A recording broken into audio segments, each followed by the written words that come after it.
on, and indeed it is roaring on. Oh my! And hello, everyone. Yes, it's Rail Natter. We're here. It's episode 249. Technically, Rob, this is kind of fun actually because you're joining for what is technically the 250th episode of Rail Natter. Oh well, I'm delighted to be here. The 250th special anniversary episode. I know. Well, Hello, technically, everyone. I'm going to do that for the next episode because it's the number 250. But this is technically for the real heads. They know that we started at 0, so this is the 250th episode. So it's very everyone. Rob from Podcasting Is Praxis is joining us, which is very Rob. Thank you so much for. Literally, I think like 50 minutes ago or some bullshit, going, yeah, sure. When I said, any of you want to just drop in? It's a delight to have you along. For anyone, I'll do a proper plug of Praxis Cast at the end, but for anyone who doesn't know Rob and doesn't know Podcasting Is Praxis. I tried to say Podcasting Is Praxis and Praxis Cast at the same time there and failed miserably. Then do go and find the pod, and Rob... I'll tell you what. Once we bring the episode back in after the intro, I'll ask Rob to maybe say what the hell Podcasting Is Praxis is. Oh God, I know, right? Something that you won't be able to. You practice the elevator pitch while I say what we're doing tonight. So yes, it's episode 249. We're talking about Heathrow's third runway a bit and other economic disasters because. The UK, the cargo cult that is the UK, quite literally now a cargo cult where we are literally building airstrips in the hope that the treats will rain from the sky. That is precisely what a cargo cult is, in the sense that the original cargo cult is like a mostly fake racist story. Well, we are doing that. So great. We'll talk more about that later, which will be very exciting. But first, because of course Rachel Reeves has been pointing at things and people. There she is. Does she have a pound coin around her neck? Is that what that is? One sincerely. No, I think we've previous podcasts have speculated about like what UK prime ministers wear around their necks. So maybe we steer clear. Let's just leave that to November. Let's leave that to November Kelly of many common parishes to speculate on these meanings. Yeah, let's not worry too much about that. It wouldn't surprise me if it was a pound coin, though. I will say that it does look a bit pound coin. It would just be so cheap if it was a pound coin, right? Tragic. Anyway, we're gonna talk about what Rachel Reeves has said today and what it means and the despair that it should cause us all. But there's a load of other news. Good grief, months worth of news for us to catch up on as well. Lots as ever in the chat. Everyone, hello to everyone in the chat. Hello to new people as well in the chat. If you've got a question for either me or Rob, then at my name, and it appears in red, and it makes it nice and easy for me to spot your question in amongst the enormous amounts of general chit chat that goes on in there. So hello to all of you. Lots of familiar faces in the chat. Hello everyone. A few spanners as well. Hello spanners. So. Before we get into that, let's just get on with it, shall we? Everyone, welcome to tonight's Rail Natter.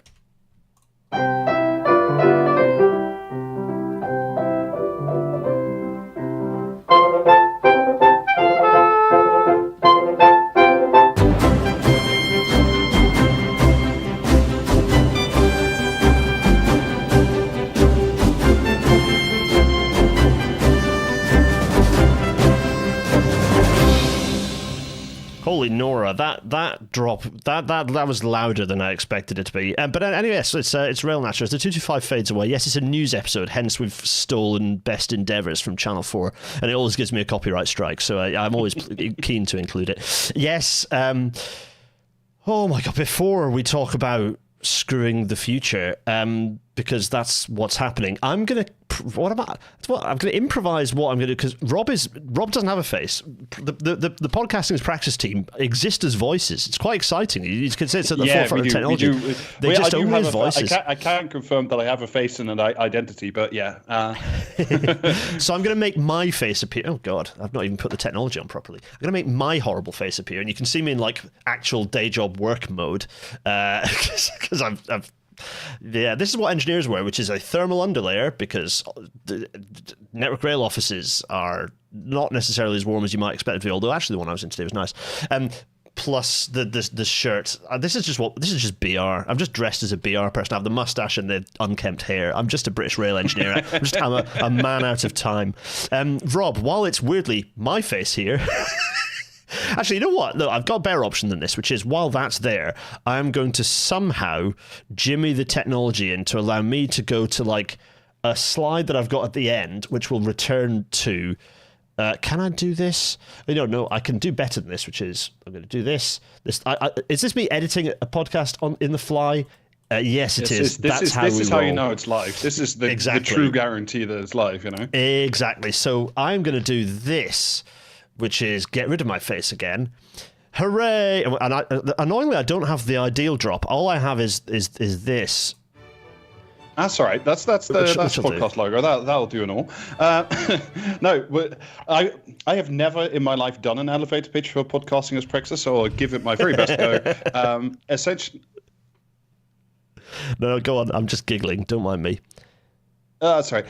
So essentially, we're 300 episodes in. We are essentially a group of communist, Marxist, anarchists, however you want to call it. And much like several other podcasts you may listen to, we talk about the news. And things that essentially interest us. So we do some movies and things, and mainly we focus on the UK, the political economy of the UK from various forms of leftist perspective. Although occasionally also we do engineering projects. Essentially, it's just whatever takes our brain for a walk that week. It's extremely cathartic to listen to. It's good fun. The misery, the joy, it's all there for everyone to get stuck in. It's a delight. You've had me on as a guest a few times, and I've always had a delightful time. Yeah, exactly. It's always good fun. So, Podcasting Is Praxis. Rob is here representing, and Rob, yeah, you did a thread earlier which I'd watched, and I was like, you know what, I am physically and emotionally ill-equipped to deal with today's speech, and I need my emotional support, Rob. I think I'm one of the genuine few sickos around that can watch speeches by a Rachel Reeves live. It requires just a stamina of which I am simply incapable of at the moment. So it requires team efforts, of which the first is, it's the third runway. We have to talk about the third runway. We're going to just open with sadly, that. So there's other stuff in the speech which we'll pick out, but let's just start with the third runway, which is just immense. The first thing there's so much to say about it, and it's not, there's probably episodes and episodes dedicated to this that we can do, and we might get Alex Chapman on from New Economics Foundation and other places doing the Lord's work in showing how much of a fallacy this is from an economic perspective. Like, all the economic numbers are nonsense. Whenever anyone cites anything positive, it's always just directly from a aviation lobby paper. It's from Heathrow Group or whatever. So this is extremely. So this is the third runway. What I wanted to just start with on this point, though, is that the Tories, this is so classic for Labour, because they have the chip on their shoulder. They end up doing the more stupid stuff, and this is a classic example where the Tories have actually just delayed in the hope that this wouldn't happen, in a kind of a classic little C conservative mode. They're we kind of feel like reflexively old conservatives don't like this. New conservatives probably do, but then there's the Zach Goldsmith type Tories who also don't like. So they kind of didn't really want this to happen, and so as a result, they've done what's actually a good thing and stopped it from happening, even though they kind of gently allowed it through. They then allowed it to then get hung up in judicial review, etc., and then basically were lukewarm on it from then on. But no, it's Labour who then pushed it in. I was making this point yesterday when we were recording. We talked a little bit about the Runway on this week's episode of Praxis Cast as well, and I was making the point that it's a Nixon goes to China thing, right? Like the Tories cannot do the third runway at Heathrow. It's only Labour can destroy the NHS, and only Labour can build the third runway. Because if it was the Tories who tried it, then Labour would galvanise enough opposition to kill it stone dead, which they have in the past. But all the ministers that are now third runway is great, growth. That is all very super important. All of them, Rachel Reeves, Keir Starmer, Steve Reed, the Environment Secretary, pretty much all of them. Miliband, of course. Were until yesterday or until this afternoon formally opposed to the third runway. Yep. Just utterly grim.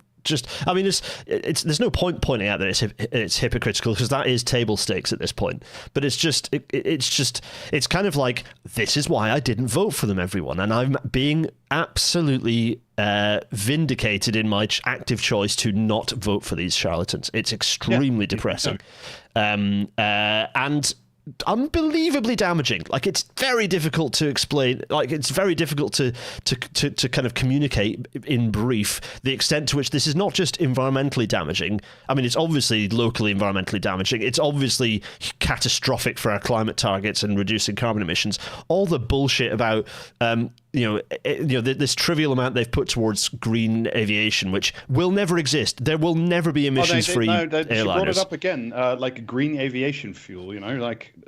That's not a thing that exists and ever will. It doesn't exist. No, and even if it does exist, it's as far as I know, I'm not an expert on aviation stuff, but like I think it's some kind of like ethanol thing. So it's corn. Yeah, and you'd have to convert the entire surface of the planet to biofuels, and biofuels are fucking terrible. Yeah, like you have to convert the entire surface of the planet into feedstock to create enough biofuel to just do aviation, let alone like anything. It's just utter gibberish. It's just nonsense.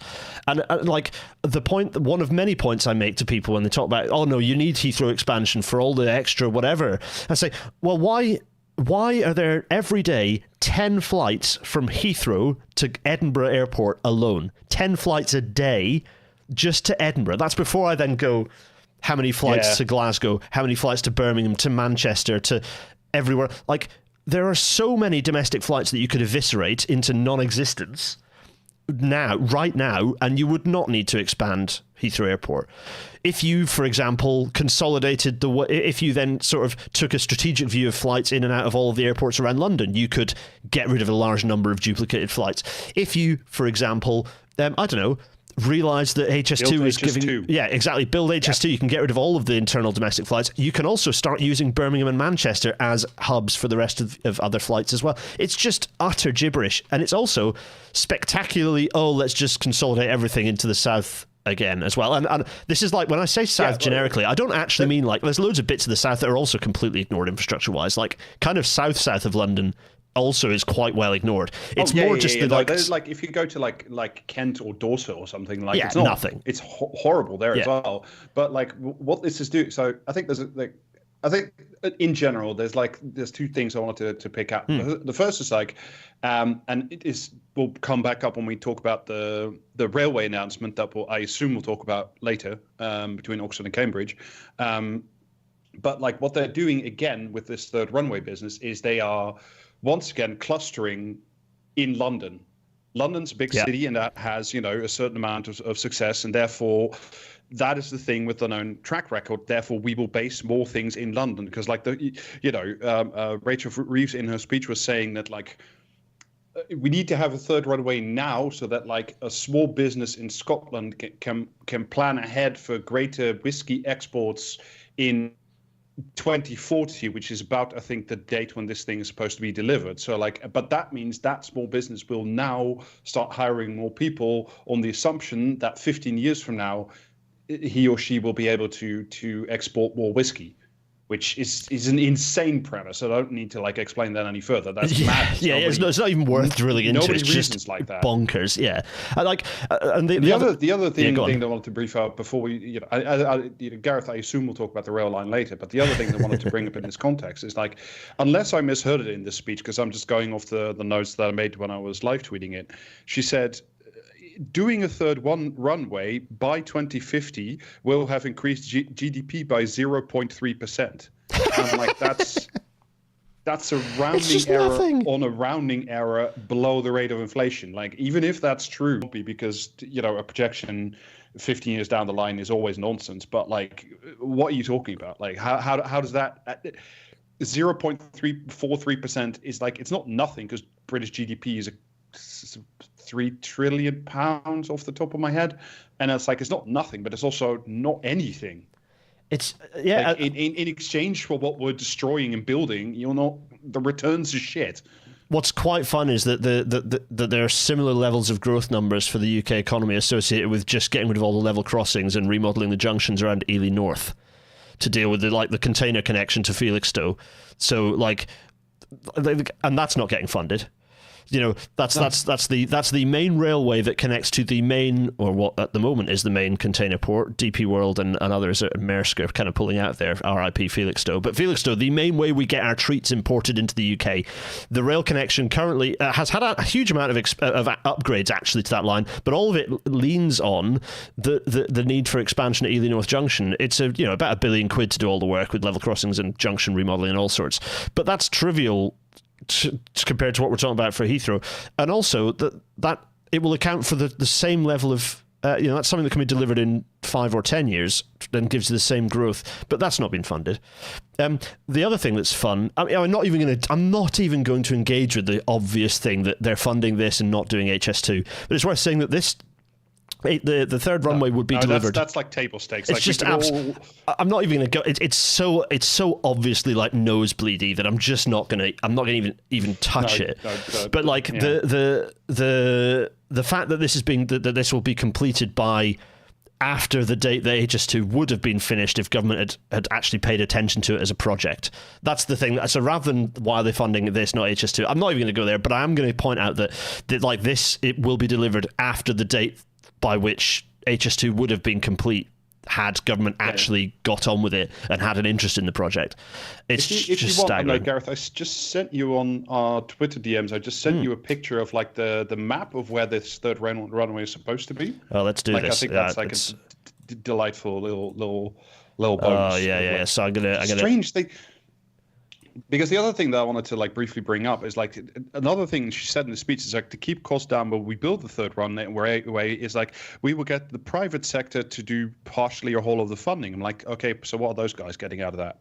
Like, why are they involved in the national asset? And B, does that mean there's just going to be like every plane that lands has to like pay, I don't know, a cut to Serco or Balfour or BT or whoever's going to do the construction, or probably BlackRock. Well, I presume it's a guarantee that all it's exactly, BlackRock or Blackstone. I always forget which one's which and which one is benefiting from what. They might as well be the same company. I don't know.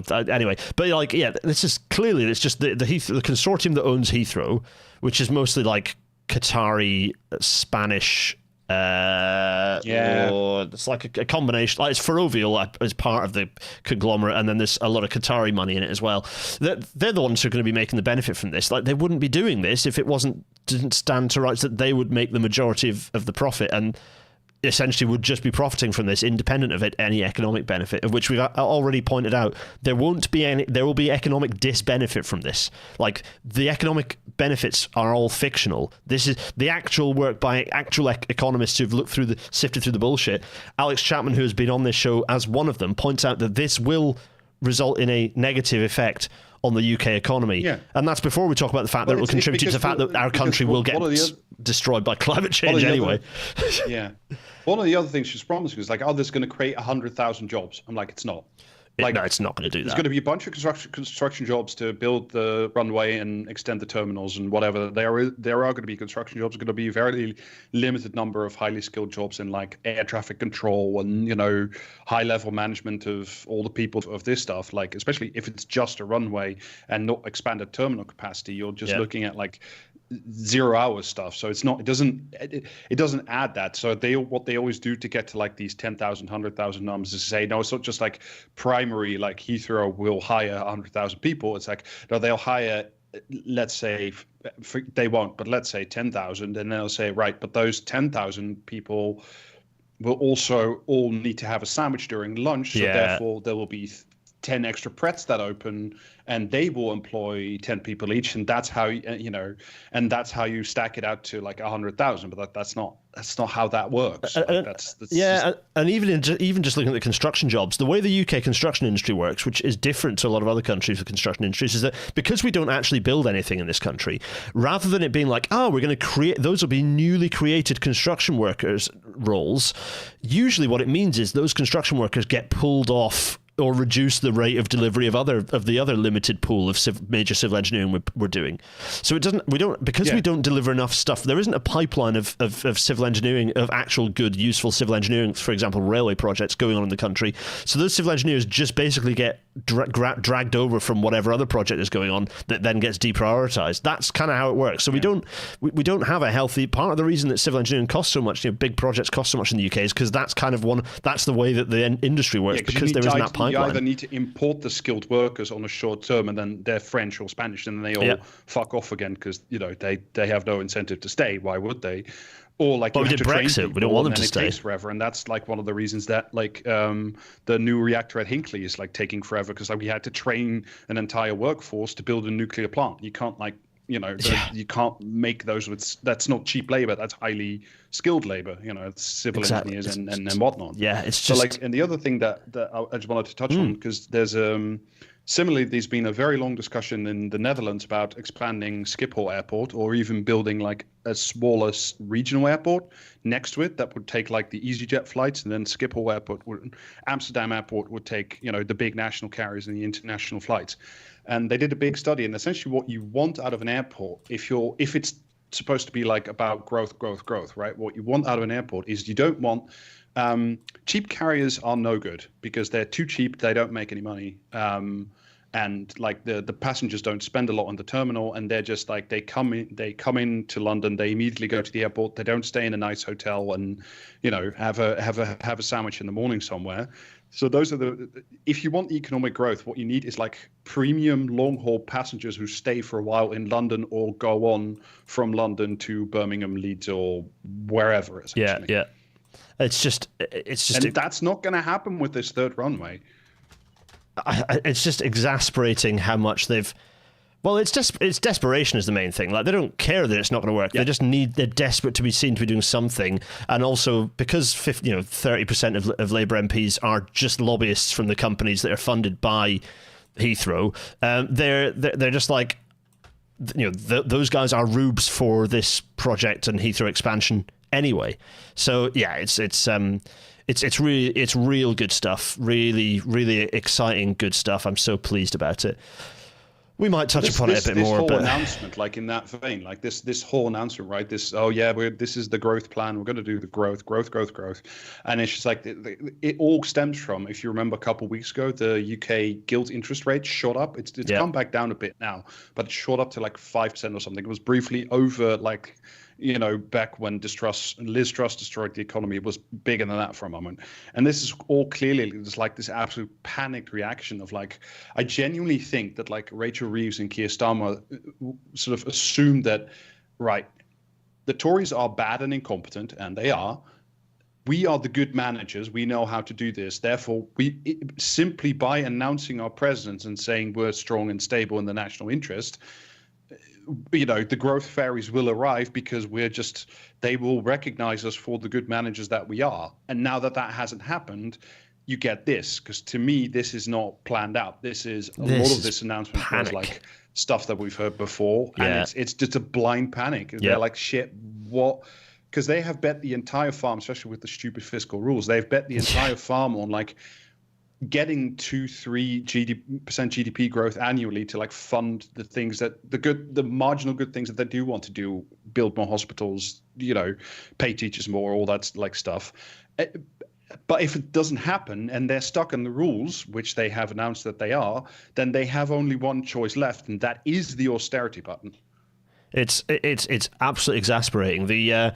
Not to cross fertilize across many other podcasts, but Trash Future have a theory that I love, which is that our current monotheism in kind of capitalist countries, particularly across the West, is that the economy is God. Capital T, capital E. The economy is our monotheist. It's our God. Yes. And we put the cart before the horse. The line must go up. And so that God, we shape everything. We cut everything back. We make everyone's lives worse in the vein, to try and appease, make all these sacrifices to this God. Meanwhile, obviously, that it's only going to get worse because that God is represented by things like GDP that are a crap measure of actually how functional a civilization and a society is. Whereas, you take China, for better or worse, lots of things that are not great in China. But what the thing they do in China is they use the economy as simply a measure of the decisions they're making about the shape and type of country, society, future that they want. They go, well, this is the future we think we want. This is the plan, and the economy is merely is merely just some numbers that say that they kind of measure that pulse. Whereas we're like, no, the pulse is the thing. We're chasing the pulse. The pulse. Everything has to be sacrificed in aid of the pulse. It's just staggering. And it leads to this stuff like it's saying like the UK is going to be an AI economy, and then like literally a week later some firm like pops up out of China and says, no, actually we've done that for like this for like a bag of peanuts, and we programmed it better rather than just like cramming more NVIDIA chips into it. And then what do you do? Because if the whole thing was like, part of the growth strategy is we're going to put data centers everywhere. Well, if this DeepSeek thing is what it says on the tin, and you don't need all the data centers, then that's half your plan out. I love how much because you're reactive. The week that Keir Starmer goes, we're going to use all of the poop, all the water that we've saturated with poop you're not going to be able to drink that either, because it's going to be going through the pipes inside a data center that's being used to create the hyper monolith AGI that will never exist, and then within the same week the DeepSeek AI comes out. Listen to the most recent Trash Feature with Ed Zitron to find out about that, and probably really there'll be a Praxis cast that's also gonna, I'm sure, cover it. Our hot takes will come out on this on Thursday, but yeah, perfect. So it's so wonderful that comes out and proves that the whole bigger model for AI is absolute, not for large language model AI, is complete nonsense. And the entire Western tech industry's bubble has been burst by this, and it is unbearably delightful. To the Nereos, who's saying Heathrow there is no single airport in Europe that needs another runway more than Heathrow. It should have been built in the 80s. I'm sorry, mate, you're wrong. You're wrong. Sorry. Anyway, so for example, this fantastic Alex Chapman here, this fantastic NEF report that goes into just looks at the carbon savings and says the airport expansion would cancel out carbon savings of the government's own clean power plan. So Ed Miliband's wonderful clean power plan, the emission savings from that will be cancelled out by airport expansion. So there we go. Terrific stuff. I won't dwell on that, but it's just, that's one example of the pain. Another thing is, when we talk about airport expansion, Teesside Airport, and other regional airports, the government I think they're talking about reopening Doncaster Sheffield Airport as well. Doncaster, that was the other big announcement. They're going to reopen. Look, I don't know anything about the regional economy of Doncaster. I could be completely wrong. The airport will make it worse. I can promise you that, because that's how it works. Make it better? No, it won't. We cover this. So Alex Chapman has been on Rail Natter and has explained the fact that regional airports are an economic sink. They make regional economies worse. And so actually what we want to be doing, someone further up said that they would tolerate Heathrow expansion if it was as part of a strategic view of airport capacity across the UK, and we were seeing closures in other regional airports. And perhaps if that was the case, maybe I could accept consolidation at one site. But the reality is that what we probably should be doing is using rail to link up the assets that we do have and closing the vast majority of aviation real estate in the country and making it into things that are useful, like mixed-use developments. Anything else. Just anything. Arable fields would be better than airports, genuinely, in terms of economic turnover. Although, subscribe to the W2YP Patreon to understand more about that, where Rob and I talk about farming a bit. Anyway, plug. Right, so what else? What other screw the future stuff? Oh yeah, that's right. Reiterating their support for a project that had been almost cancelled actually by the previous government. The Lower Thames Crossing is back. That's right. Roads, excellent. Rather than, for example, I don't know, providing a rail link across here that would actually be quite useful for the rail network at this location. Nope, roads. I'm not even going to dwell on it. We talked about the Lower Thames Crossing before. Just what other stuff that the UK government is saying screw you to? Well, they're saying screw potable water, apparently, because what's quite fun is I don't know if you saw, in fact, I'm sure you saw this news, Rob, was the Thames Water saying, some of the bidders for Thames Water going, actually, can you renationalise it? You take on the debt, UK taxpayers. Maybe absorb all the losses, and then we walk away with the asset. Yeah, exactly. Which is just the classic. That's just classic privatisation, nationalisation stuff. Like that's just. That's how that works. That is what if you are, like, I think this Labour government is determined to seek a private sector led solution to the Thames Water thing. Thames Water in particular. There are other water companies that are also in a terrible, terrible financial state. But like Thames Water it has been a dead man walking for years since Macquarie financially engineered it up and down and sideways and then back again. Like for me to try to explain the slicing. Well, we talked about it on the episode I was on, I think, didn't we? Like we covered it on the episode I was on. We went through the detail, and it was just bonkers. Essentially, like it is so poisonous, and it is loaded down with so much debt that it will never repay, despite the government already having agreed to higher water bills for everybody. That like it needs the government. The only people that will save Thames Water or like wipe it clean is the government. It can only be done through the government. Nobody else is going to touch it. Like there's no private sector solution that doesn't involve at least a big chunk of this debt being absorbed by the government and then written off. It's the only way it's going to happen. If we're doing that, why would we bother then giving it back to some other dickhead? Like, as Owen Jones says, just threaten to nationalise it. All the stocks and shares will become worthless, and then you just take it on at that point. And also, if the thing goes into... and then it becomes worth £5. That is essentially its real value at the moment. Yeah, because they haven't invested in any infrastructure, and it's any of the asset value is kind of cancelled out by the cost of repairs to keep those assets working. Oh, it's just hopeless. A reminder that water privatisation happened mostly for the vibes. Like, there is a letter that went to Thatcher, that's in the Thatcher letter collection beautifully, that John Stone posted on Twitter ages ago, that I've referenced a few times, that beautifully just describes why water was privatised. And it was, the main reasons were, well, because it's good vibes to do that, isn't it? So, those good vibes are coming back to bite us in the ass, or rather... stuff to do with their bums, but mostly because of the consumption of the poo in the water. That, like, no other country, high as a kite as they might have been on like neoliberalization and privatization, no other country, including like the ones that we did shock therapy through in the 90s, nobody else did water. Everybody else was like, no, that would be stupid. It's only the UK that has like a fully privatized. And even water like Scotland's got, Scotland's shed it. Scotland has a public owned water. Like it's just, why on earth, like, this is like one of the most basic can it go bust. The rail nature can it go bust rule is a rule that I refer to a lot, and it's basically like a fairly straightforward way of understanding whether something can sensibly be in the private sector or should obviously be public sector. And I would say the ability to have clean drinking water is possibly the thing at the top of the list in it cannot go bust. We cannot just stop potable water being available to people. Well, and therefore, why on earth is it? Sheer principle. This is one of those rare cases where, like, every poll I've ever seen, it's not just like that. Disgusting communists and Jeremy Corbyn's like you and me, Gareth, that want water to be in public hands. It's like there are reliable majorities of Tories and like fucking reform voters who all think this should be done.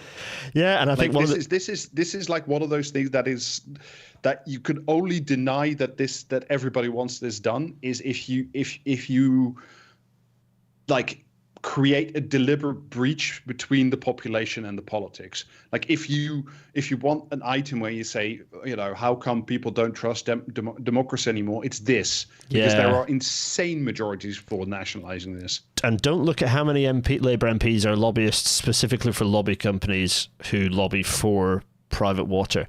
And the other thing, of course, is that this is allowing Labour to be outmaneuvered on the left by Reform, which is absolutely good and healthy for our politics. Excellent work for the next general election. Just tremendous. More stuff. Okay, so this is the chance for us to go. What other highlights did we have from Rachel? Well, anything else you want to pick out? We've said quite a few. I think we picked out the main highlights, but was there anything else you wanted to pick out in the Reeves speech, Rob? The one that I wanted to pick out, I already briefly mentioned it, is that the one thing, the one railway line that will go ahead is that connection between Oxford and Cambridge and Bedford, and it's one other city. I forget which. Oxford, Cambridge. It's that kind of it's the east-west rail corridor for the rail natter people. They all know what we're talking about. It's the east-west rail route that kind of connects through. It's more rail. It's new rail. I'm in favor of it. Categorically, right? New rail, good new rail. But what I worry again is like it's the same thing with Heathrows. What they're doing is they're clustering. She even said it. What they want to do with this railway line is create that Oxfam like grouping, or that bit of the country will become the Silicon Valley of Europe. Now that's not the Silicon Roundabout, which we had before, which is also a failure. Yeah. But like what they're doing again, it's like, why are they putting things between Oxford and Cambridge? Oh, it's because the big universities are there. So, that is a good reason, because you have a lot of high skill, high knowledge workers. But you are once again putting things in the wealthy area that already experiences success because those universities are there. Had Labour truly wanted to like go against the grain, they would have said, well, what we're going to do is we're going to make a European Silicon Valley between, I don't know, Leeds and Manchester or something. Like, you would put it away from where capital already is investing, and you would say, we will either set the conditions or we will invest in that region long enough and hard enough for it to take off, which is how, that's how you got the German economic miracle, the South Korean economic miracle. They all did that and just pumped like money and talent into that for like a decade, 2 decades. No, but it's the UK. We're the region created something that worked and became this enormous world-changing success. So it's worth before I talk about the railway, this thing, of which there are a few things to say. The first thing is like the way we do economics in the UK is we've got like, my analogy I like to think, we've got a nice like kind of high school design technology manufactured sort of wooden trestle with a load of balloons in it, and each of those balloons is like the 10 or 15 major cities in, let's say, just the top 10 major cities in the UK. And the way that we've gone for we've tried to get economic growth is what we've done is we've pumped all the air into the one balloon at the end that says London on it, and then and the balloon that says housing on it, but that's big overlap between the two. Yeah, well, yeah, and then all the other balloons have kind of remained largely flaccid, and we haven't pumped anything. And like the thing that always baffles me is like, we could expand our economy quite nicely if you just built good public transport in all those other cities, and then allowed those other cities to do quite well and build up their own economic footprint and their own kind of economic language. But no, can't do that. In this context, this was brilliant. This wasn't in her speech, but it was trailed yesterday or the day before in one of the many interviews she did. She was like, because one of the other things that's being done to do growth, faster, harder, stronger, and so on and so forth, is like, we want to make it easier, give faster planning permission specifically for housing around train stations. Yeah. I don't know if that's good or bad. I have no, I think that's probably a good thing. I think generally a good thing. If without looking too much at the fine print, I know what the actual result will be, because there's not a lack of like. I would say councils should be building that housing, but anyway, yeah. Exactly. As long as you're building like actual social housing, council housing, or genuinely affordable housing, not the pretended affordable housing that the UK does, like, I'm broadly in favor of it. But like what she said was like, in order to sort of sell this, which she was like, I know people who live 5 or 6 miles away from Leeds. She used Leeds as an example. She said, I know people who live close to Leeds but not in the centre, and therefore cannot get a new job in the centre because it's 5 or 6 miles away. And I'm like, well, 5 or 6 miles away is nothing. You can do that on an e-bike easy. So, but let's say it's 10 or 20 miles. It's like, but instead of then like forcing all these people to move away from their communities and, like uproot their lives in order to chase a job, why don't you simply build some fucking trains and expand, build one or two more platforms in Leeds so everybody can stay where they are, which diffuses economic growth like throughout the United Kingdom. And then you have some more rail that is also good for everybody else to, go to school or go to the theatre or do whatever it is people do everywhere. It's just, okay, so the other thing about this railway, of course, is that this is not any new announcement. This is just government saying, we're not going to cancel East-West Rail that's been in the works for 15 years. They're also not committing to electrifying the whole thing, because the good thing about East-West Rail isn't just the passenger connectivity, it's the fact that it will be a critical freight corridor for the strategic rail network, except that they're continuing to not electrify it. There's going to be discontinuous electrification, which is completely useless for freight. So absolutely tremendous. But what... Because that'll save £35 million. The other fun thing about this, it's just nothing. It's literal like rounding error stuff. Yeah, it's belly button fluff. It's bonkers. And of course the economic growth numbers that they're referring to will come in the numbers that she quoted referring to that corridor will come into our pocket, or whatever it is she was saying, before that line is scheduled to be completed. So unless they're going to actually accelerate the delivery of that line, I'm not quite sure that even adds up. But anyway. There was one more thing I wanted to add on to this. That was mentioned in like the prologue material before today's speech, is another thing she said, and we'll see if it shakes out, but this being this particular form of labor poison, I can well imagine that it is true. They said one of the ways we want to like keep the cost down on this new east-west corridor on this train line is why don't we get the private sector to build the train stations, and then they can make it back from each and every passenger that passes through those stations. Do you know the fun irony of that is that was how this was supposed to originally be delivered as a railway. It was going to originally be delivered as a self-contained private railway, and it didn't work. And in fact, it ended up being a model for causing serious problems with things like designing to certain standards, and it was kind of the whole point was it was an attempt to basically go cheap on the railway and have a private sector self-contained thing to deliver it, and it obviously didn't work. No one was interested in it actually functioning. The private sector was not interested, and so it just, because all the blockers to delivering this stuff are the same whether it's delivered by the private sector or the public sector. It's the same reason why the private sector will never go near delivering high-speed rail infrastructure in the UK. They never will.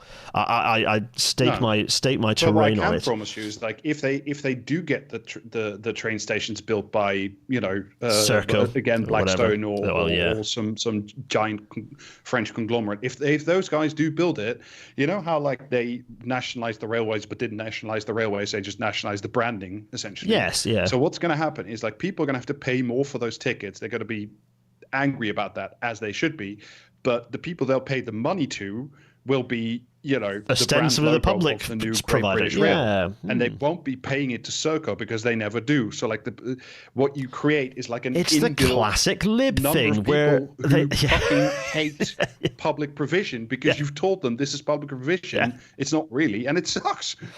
Right, let's do some more. But although we're not moving that far forward. So other things that anger me about the current government is that this wonderful Labour government we have is telling the London mayor, because London is also being screwed over by this. Like I always have to be careful when I talk about London and when I talk about centralisation, is that London is a major city that is also being screwed over by centralisation. The government has told the mayor of London that it has to raise tube and rail fares, otherwise they won't get their capital funding grant from central government. That is not devolution. That is more centralisation. And again, it's worse than the Tories, because the Tories only did that during the pandemic. So tremendous. The other thing that I want to say... Did they actually give those powers back? I thought that they had those powers in hand to like screw over Sadiq Khan. Basically Boris ended the central government grant. And then TfL pre-pandemic managed to get itself self-sustaining, even if it had to cut its capital budget. And then obviously the pandemic kneecapped all that, and they had to go cap in hand. And then but then the Tories had sort of said, no, we're going to give you a fixed settlement and not hang it over you anymore. And then Labour have gone back on that.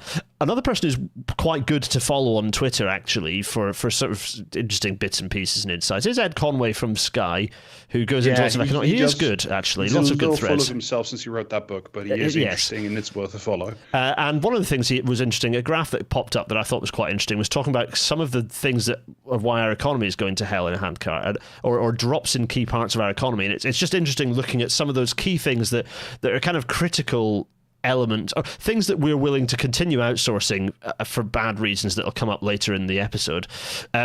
Manufacturing, the thing that's under this 38% is mining and quarrying, and the major drop has been in chemicals. Now, chemicals, what things are we needing at the moment as a key technology that having a good chemicals industry might have been useful for? For example, having a chemical industry that was maybe not obliterated and privatized and smashed to bits, and maybe something that we could have had more of an involvement in from an industrial strategic perspective. No, it's been a 40% drop in just 3 years. So a 40% contraction in the chemical industry in the UK in 3 years, which is because then it's not long-term reliable. And again, I'm not a FUBB person, but part of the reason is because of Brexit. Yep. Because I do know something about chemical regulation. The moment you deviate from the European standards, everything becomes like a hideous nightmare. Yeah, you just go away somewhere else where it's easier, and also all the other stuff, all the fact that we're contracting education, the provision of education education is getting dramatically worse in the UK. It's madness. The fact that we've decided to kill our own university sector, arguably the only part of our economy that has been extremely successful, the only part of our economy that is a successful export, the thing that we have genuinely led on the global stage, which is higher education, our universities, which we decided to just destroy ourselves. We decided to destroy them. For. Yeah, it's like, what do people consciously or unconsciously know the United Kingdom for? It's like the Queen, R.I.P. But that's what they knew her for. The city of London, and the skyline of London. The third one was the Dreaming Spires of Oxford. That was the whole thing.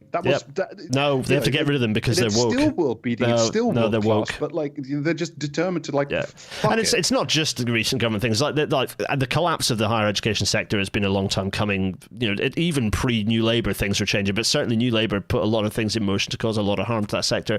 Many other podcasts across that Rob and I have been on or been near have talked about it. I'm sure you can find that stuff elsewhere. But yeah, real mess.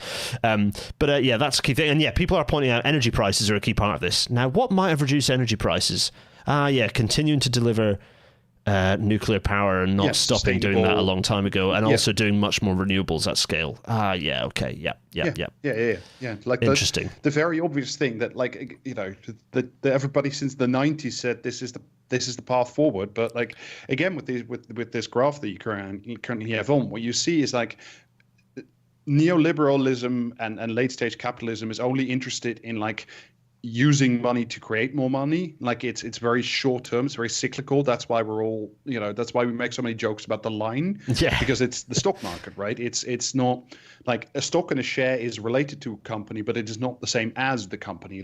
Because if you own 10 shares in, I don't know, Amstrad, doesn't mean you own a tenth of their building or something, right? It's the material reality and the financial reality are separated. This is much of a great shock.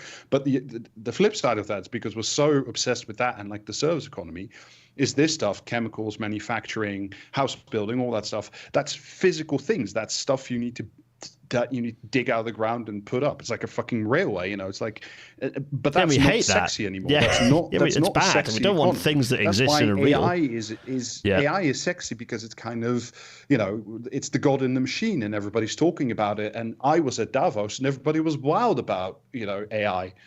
Yeah, just oh my god, yeah. Which is funny, of course, given that bubble is. Well, let's just say that the AI market is changing. We'll see, but yeah. So what other things are important about? What are the other things that the UK economy is actually very good at, and or rather, let's not say economy, but just the UK is actually something that we export on the global stage. The actual point of life, i.e., culture, and us kind of exploring what it means to be human. Well, local government culture spend. Local government's probably the most important way that money gets spent, actually, because that's what fosters the young people actually going and doing some cultural stuff when you're growing up, and getting involved in music or in art or theatre or whatever it happens to be. Local government culture spend has been cut by more than 50% since 2010. So we also don't want to do that's the other thing we're good at. It's just I'm surprised it's not more, if I'm honest. Hopeless. And also the last thing I want to say is a really interesting report that was from Citizens Advice, actually.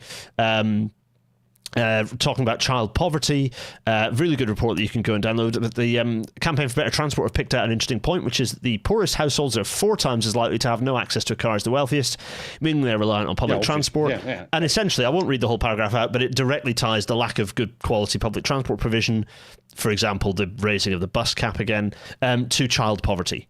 So the UK government is also saying screw children by the fact that it's just not pushing on public transport. Bearing in mind, public transport is the lack of good public transport is one of the key drivers in our economy being so weak compared to other places in Europe.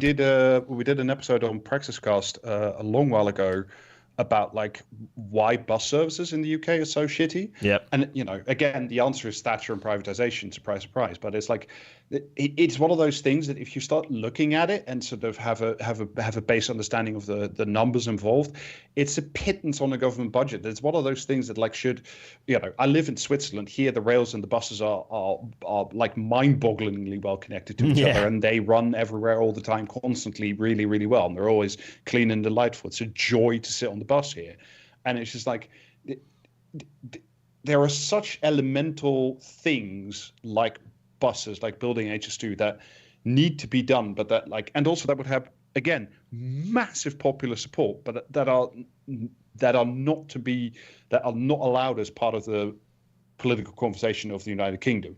Can't do real things. Hope for the wizard to fix it. Yeah, exactly. And also relevant to Praxis Cast, the UK government is also saying screw Geordies in particular, because two bridge-themed bits of news that I very quickly will touch on. Firstly, that the Prime Minister is threatening funding for the repair of the Tyne Bridge, a bridge that is wonderful and has looked knackered for ages, and increasingly dropping large chunks of itself on people below.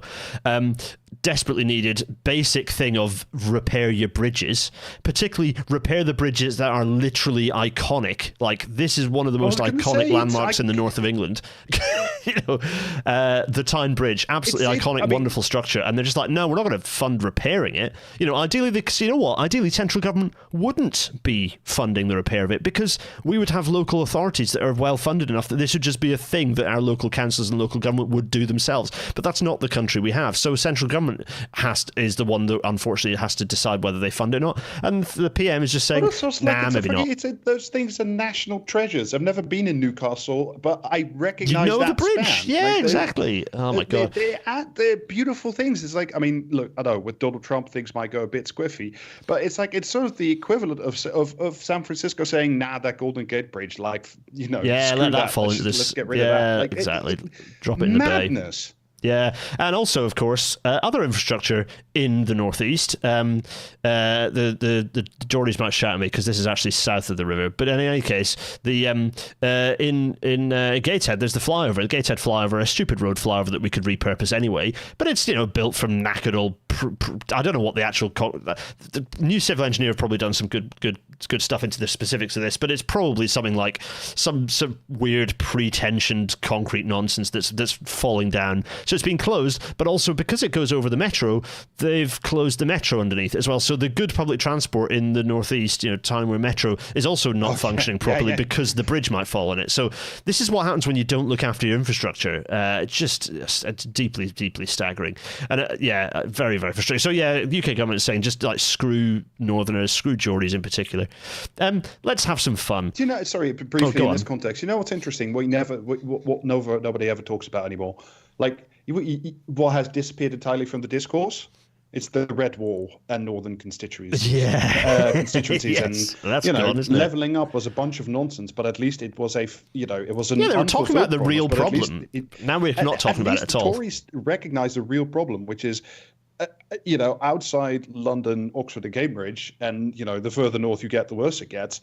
There are serious structural problems, and we're going to do something about fixing it, or promise to do something about it. And this government, which has an insane majority everywhere across the country, is doubling down on on a David Cameron and George Osborne model in all the ways. But you never hear, nobody ever talks about the Red Wall or Northern constituencies anymore. It's just gone. Wild. It really isn't been. It's staggering how much it isn't talked about. I'm enjoying the fact you said real structural issues when we're talking about the genuine collapse of two major structures here. It's good fun. So let's do let's have some fun and then absolutely canter it. 2054. Oh God, this is gonna. I'm not gonna hold Rob down. So Rob, if you actually have to tap out, you can. But we're gonna hammer through some kind of trivial news pieces. I'm here. I'm gonna park myself here for talking about self-driving electric buses. Right. So there's a little collection of fun here. So here's East Anglia Bylines not doing any Googling. Well, to be fair, Google is rubbish now, so actually it's quite difficult to find it. But they've not done some basic Googling because with a quite easy Google, you can find quite a lot that I've written about this, but also plenty of stuff that explains that this is all nonsense and gibberish. So this is the headline from East Anglia Bylines, which was written back in December last year, but this is where we're catching up on some news. Self-driving electric buses, a stunning technological breakthrough. So just hold that headline in your mind. Hold that headline in your mind. And this is just referring to, I don't know what it's referring to, but hold that headline in mind. Then read this headline here, which is from how many days? The same day, the 17th of December 2024. Driverless bus service in Scotland to be withdrawn due to lack of interest. Passenger numbers on the UK's first autonomous buses, they weren't autonomous, they had drivers in them that just sat there and watched the wheel turn, and every now and then probably had to correct it, because that's how this stuff works. It doesn't, which means it's not driverless, which means you still have to pay for the driver in there, which means why are you adding 7 million quid's worth of electronics into the front of the thing we've had that works fantastically and is brilliant at moving people, which is just a fucking bus. It's a fucking cuboid with wheels that has an engine in it. It's so basic and it works so well. We can build, even in the UK, we can build brilliant buses. You don't need to add all this extra stupid shit Stagecoach and First Group. There is a fantastic, infinitely brilliant machine called a human. They're a driver. They drive the bus. They're brilliant. They don't need all this nonsense. Just pay your drivers properly and they will drive your bus and people will be happy. I am 41 years old, right? In my lifetime, I have never not heard the promise of the self-driving car, the self-driving bus, the train without conductors and machinists. It's just around the corner. Pinky promise, we're almost there. All we need is another 150 billion that could have gone anywhere else. Honest gov, we're almost home. And it's like, why are we still doing this? Why is it always, to borrow a line from you, why do we always have to wait for the fucking magic instead of just do the bus? As ever with these things, what problem is this solving? And there's one problem that this is solving, which is the vain hope that they will get rid of unionized drivers. But we know that'll never happen. So ignore that. What actual problem is this solving? Because the answer is zero problems. There is no problem that this is solving. We have a driver. They're in the bus. You give a smile. You feel nice when you say thanks, driver. When you leave the bus, that gives you a little perk for doing a nice thing for the driver who's driving along. You're all in the bus. You get your nice little nods and grunts, or you just play Candy Crush, whatever. You're in a bus. You move from A to B. The driver does that with more talent, capability, skill, problem solving, responsiveness than the technology will ever provide. And the other advantage of that bus driver is that they are, over the lifetime of paying that driver, cheaper than the kit that you put in. So just pay your drivers. Just pay your drivers. It's madness. And the only reason that it happens, apart from, as you say, it's about crushing unions and reducing the power of labor and all that stuff. It's just is because, again, under this economic model, right, and sort of the late stage capitalism that the UK has lived under every government since Thatcher, it's it doesn't matter if it's Labour or Tory, the model is exactly the same. It's you are forbidden ideologically from having practical solutions based in the material world, because then that would involve a categorical admission on behalf of the Labour Party and the Tories and everybody else that actually having a central government or a local government that is empowered and has resources to do things can be, and indeed is, a force for good. And we've spent so long ideologically denying that I think so many people, certainly in Westminster, believe that. They believe that, right? That government is bad, private sector is good. If you cannot solve the structural issues with the most obvious tool, which is some form of state intervention at some level, then the only thing you have left to do it is the wizard. And that doesn't matter if it's a fourth runway or if it's AI or if it's a driverless bus. There must be a wizard, because if there's not a wizard, then the model that you have spent your entire life defending, that your career depends on, is broken. It's just, and then you would have to go to your electorate, like Keir Starmer or like Rachel Reeves, and said, all that stuff we did, and I'm not going to even rehash the skullduggery and the sabotage and the Corbyn. It's all that stuff we did under Tony Blair and then under Ed Miliband and now again. Yeah, big sorry. We kind of made a little whoopsie there. What we're going to do is actually do some stuff now. That is cognitively not allowed. And the trouble is, the only thing that's going to fix that at this point is enormous civil unrest and overthrow of the current model of democracy, for better or worse. And that's a kind of a depressing point, because unfortunately that usually involves lots of people coming to harm. And I think we could probably do it cleverer than that and with fewer carbon emissions, let's put it that way. But anyway, so what else? Of course, that doesn't stop this stuff happening, like Bolton Council sending some sort of feasibility study on these things. Now, I love these things in the sense that I hate them, but I love them because they're an absolute immediate red flag of, this is bullshit. Oh, this is... Look at the little baby bus. These carry like 2 people. Probably they cost like 2 like... The cost of this, I mean, look how many there are just in this single renderite CGI image. 1, 2, 3, 4, 5, 6, 7, 8, 9, 10, 11. That's 11. Carrying 22 people, which is a third of the number, or maybe a half the number you could have in a bus like the one I've just shown on screen. So how many points of failure? And how much does each one of these cost? Because each one of these probably costs the same as this bus if it didn't have the stupid autonomous junk in it. So... this is breathtaking. And also, look, 3 lanes barreling through somewhere. This is staggering. Joe Harrigan, nothing against you pointing this out. Chief reporter of the Bolton News.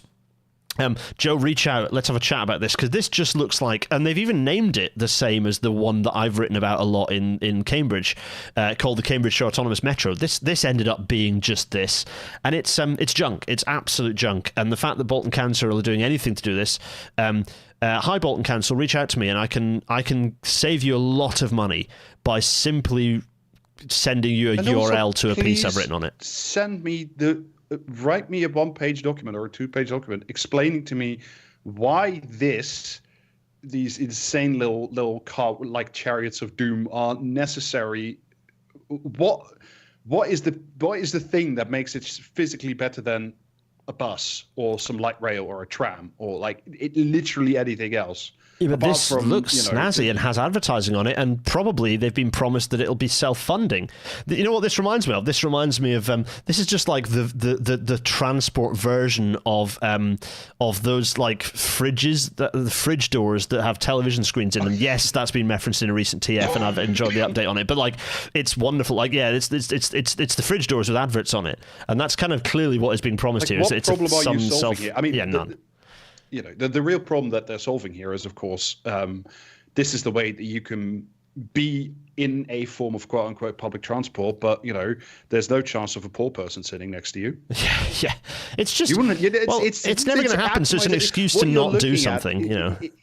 What you're looking at is atomization in public transport. Why everybody had their own pod? It's cars. It's the Hyperloop. It's just cars. Again. It's just it's the Hyperloop. It's that stupid tunnel underneath Las Vegas where it's like it's public transport, but actually you have your own Tesla with your own drivers. So like you don't have to be with other human beings. You can just literally be, the piggy at the end of capitalism who all they do is just be out for themselves in the marketplace. What this needs to be is a regular tram that can run some borrowed tram vehicles until it eventually links to the Metrolink. That's what they need to do. It's going to be following a route that had a railway line along it. Just put regular, conventional tracks down, borrow a temporary tram vehicle. There's a whole pile of them disused that are still good to go in Long Marston as we speak. Dust it off, repaint it, run it as a shuttle until, or run a few of them until Metrolink links up to it, and then it becomes part of the wider Metrolink system in Greater Manchester. That's what should be happening. These are just cars, as so often happens with these fancy tech gizmos. I love the Las Vegas loop because it and another bit, I haven't added it as news, another bit of it opened recently to replace the other bit that's closed now. It's just cars. That's all these things are. They're just cars. What you're looking at on screen here are just cars. Anyway, right, some quick railway news updates. There's so much for us to go through, but we're just going to hammer through some of these super quickly. Open access, which is the desperation of the private sector to still be involved in running trains on the UK rail, on the GB rail network. Open access is simply for passenger operations simply not viable on our railway network because it's too saturated already. We don't have the space for it. It only works on railways that are not full. Our railways are full, therefore there is no space for open access. And yet, First Group are desperately getting involved and buying up the existing open access operations to try and expand their. They're also lobbying hard to retain the existing open access operations that they have.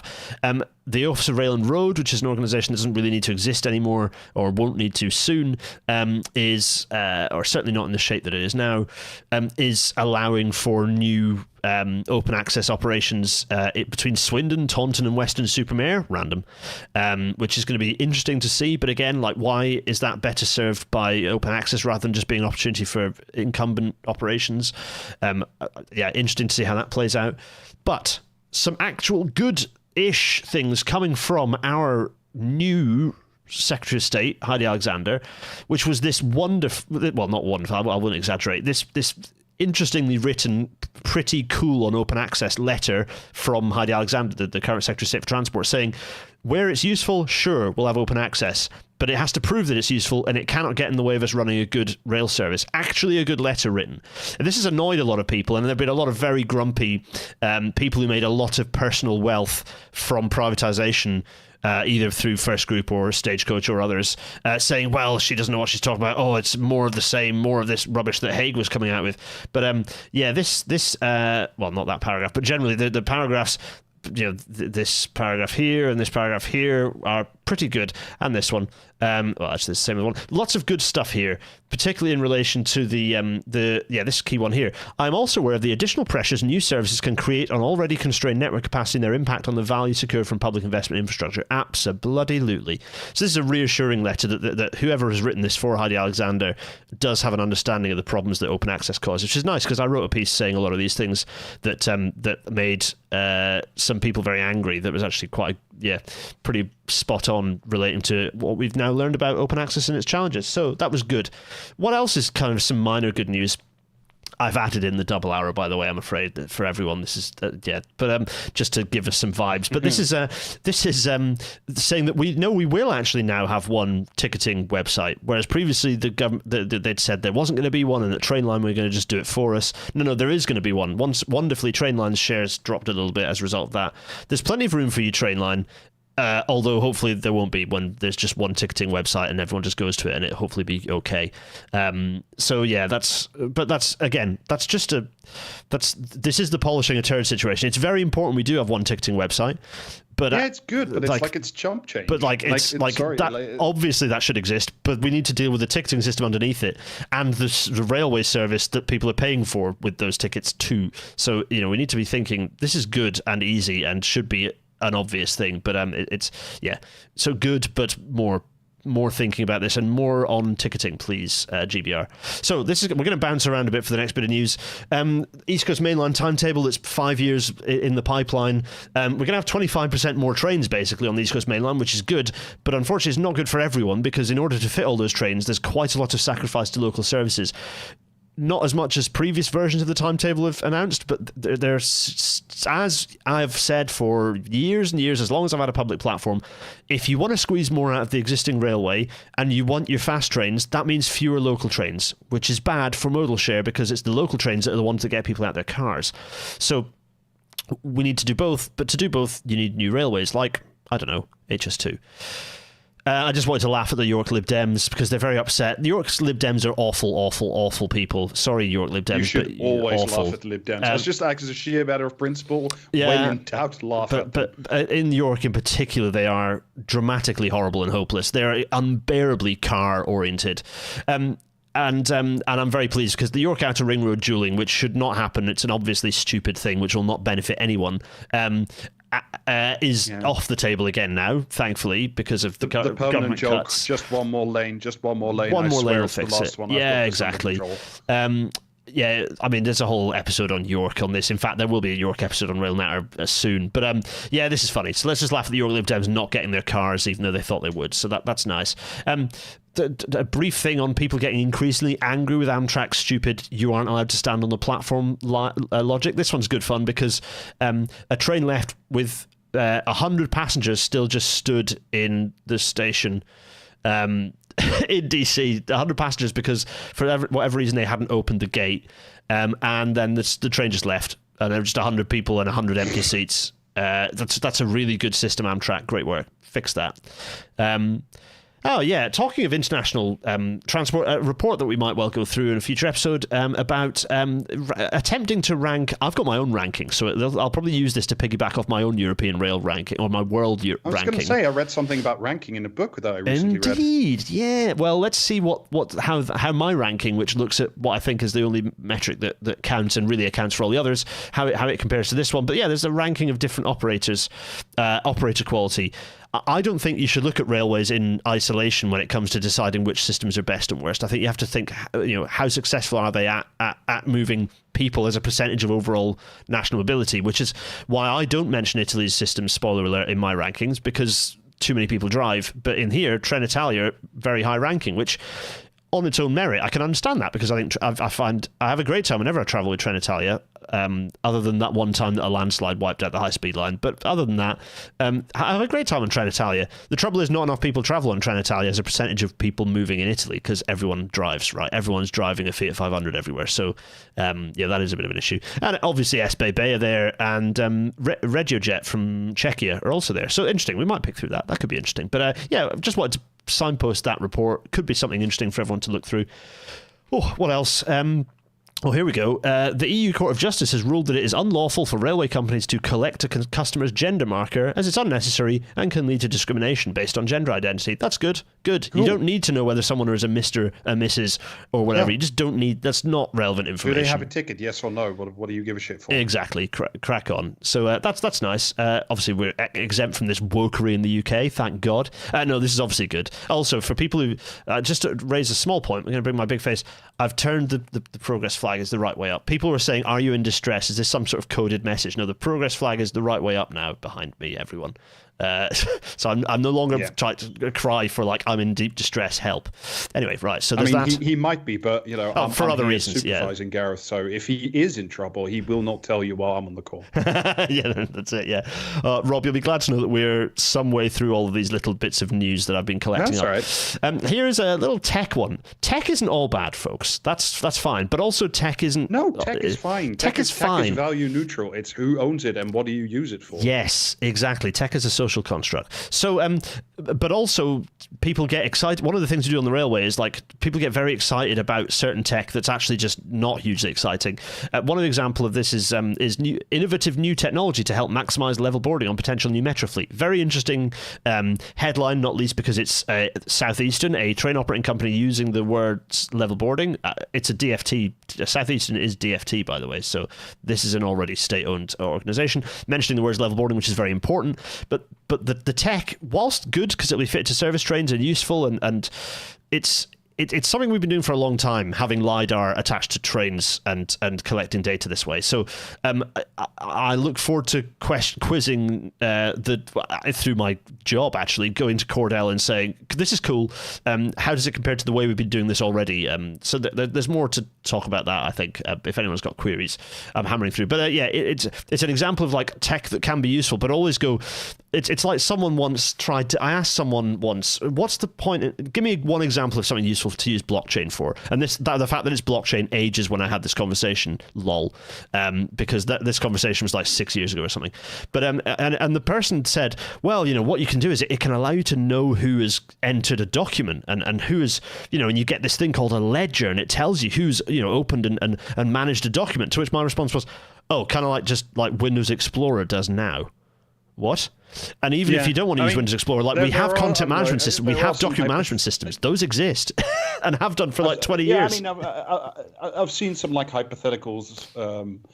If it's a small contained system that's not everywhere, it's if you want to make sure that if you buy a very expensive item of clothing that it is made by who they say it is, that there are some track and trace mechanisms that could be automated, but they're very small scale and they would be contained within the scope of the company producing the stuff. And then they also don't require, several rainforests set on fire. Yeah, and even then, often those are as vulnerable to the same things that the slightly less tech-heavy version of that, the approved sort of, ethical trading stamp that goes on it. They're essentially still beholden. They can still be flim-flammed and tweaked and tricked in the same. They still require people to be honest about what the provision is. So, I've yet to find it. I mean, there's a reason why the blockchain has now disappeared from most discussions, is because no one could actually find a use for it, which is why we're now all talking about generative AI. So anyway, but this tech is good, is useful, but it's not anything that new, and how it gets used and what quality of resolution of server. If it's band 1A, then that is exciting, but I suspect it won't be. For the real heads who know exactly what I've just talked about, shout out to you. Anyone who knows what band 1A is, and in fact, if someone can go into the chat right now and give the Network Rail standard number, the code number for the Network Rail standard that references to, then you'll get brownie points. I'll send you a golden Pandora clip. Right, so some other fun news. Green ferry emits more CO2 than old diesel ship.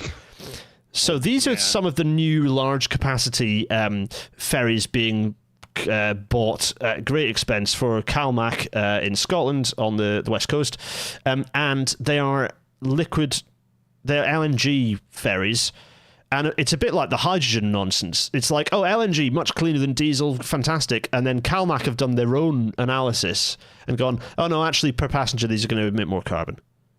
So maybe we should have just stuck with diesel, and that would have been fine actually. Short of actually electrifying these things, maybe just having diesel for large public transport that moves people is fine, actually. And it's the cars that we want to get rid of. And actually having diesel ferries is fine, because that's fine. And LNG is ending up going to be much more expensive. It's just, and also the other fun thing about LNG is that it's not a particularly secure energy source, is it? So great, tremendous work all around. Wonderful. And it's very similar to the hydrogen stuff. There's a lot of Rob, you might have spotted some of this stuff about hydrogen being this wonder alternate approach to electrification than actual electrification. Ugh. I go back to a previous statement. I've been hearing about hydrogen cars, hydrogen everything for every adult moment of my life, and I know there are hydrogen cars on the road. There are some hydrogen trucks, although it's a thing, but it's not a real thing, is it? Exactly. It's just and it's also become one in the last 30 years. I very much doubt it's going to be one tomorrow. Extremely lobbied for, as in hundreds of millions of euros a year, by the fossil fuel industry in favour of hydrogen. Because it allows them to keep all their toys. It means they can keep all of their extremely expensive piping infrastructure and so on, and basically keep doing what they do. Of course they're going to be pushing for hydrogen. Of course they're pushing for LNG. Oh, anyway, right. Interesting other one. Rob, I'm sorry I'm bouncing around with these, but this is just random. This is a random bilge that I've collected up over the last quarter of news that I should have been trying to squeeze in. HS1 spending too much. Basically, HS1 Limited, which is the company that owns the Eurostar. It owns the infrastructure, actually. It doesn't own Eurostar, but it owns the infrastructure on which Eurostar runs. Don't forget how fragmented everything is, Rob. Come on. It owns the infrastructure, and they charge absolutely exorbitant track access charges. So the charges to the likes of Eurostar and others are unbelievably exorbitant and record breaking in Europe. It's extremely high track access charges, which is why they're very profitable. But maybe they shouldn't be, and maybe we should run trains instead of it being anyway. But they have a tremendously high track access charges, and they justify those by saying, well, we have to spend all this on the infrastructure, but they don't spend a huge amount on the infrastructure. It costs a certain amount to maintain, but they've been told that they are not very efficient in what money they spend on investing and maintaining on their assets. And the Office of Rail and Road have actually for once done a thing and said, no, you have to do this is not very efficient. You're not meeting you're not meeting your duties for efficient spending. So okay, let's keep an eye on that. But yeah, given that we're seeing more and more realistic looking options relatively realistic looking options, they still don't have any trains for alternatives to Eurostar popping up. Interesting. Let's see what that ends up meaning, because lower track access charges on HS1 is one would be an incentive to actually see some people running trains on that line other than Eurostar. But anyway, also you need to actually find somewhere to buy trains, because that's the main problem with running through the channel, is that they're just, and the same with most new train services in Europe, there just aren't enough trains. No one's building enough trains. And a little thing for people to look up is that the data that came out of the Borders Railway from the 4th of January or kind of at the start of the year, showing enormous growth still on the Borders Railway. The only big rural railway we've built in the UK for ages. Just the growth numbers have been huge beyond any predictions that were made in the original business case, showing how unfit for purpose that process is.